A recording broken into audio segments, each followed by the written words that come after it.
மூன்றாம் நாளிலே கலிலேயாவில் உள்ள கானா ஊரிலே ஒரு கல்யாணம் நடந்தது. இயேசுவின் தாயும் அங்கே இருந்தாள். இயேசுவும் அவருடைய சீஷரும் அந்த கல்யாணத்துக்கு அழைக்கப்பட்டிருந்தார்கள்.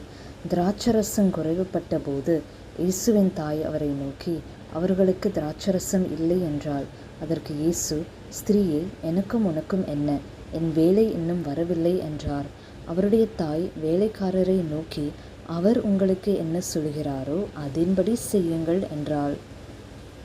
யூதர்கள் தங்களை சுத்திகரிக்கும் முறைமையின்படியே ஒவ்வொன்று 2-3 குடம் தண்ணீர் கொள்ளத்தக்க 6 கற்சாடிகள் அங்கே வைத்திருந்தது.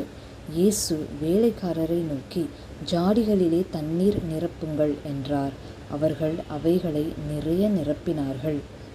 அவர் அவர்களை நோக்கி, நீங்கள் இப்பொழுது மொண்டு பந்தி விசாரிப்புக்காரனிடத்தில் கொண்டு போங்கள் என்றார்.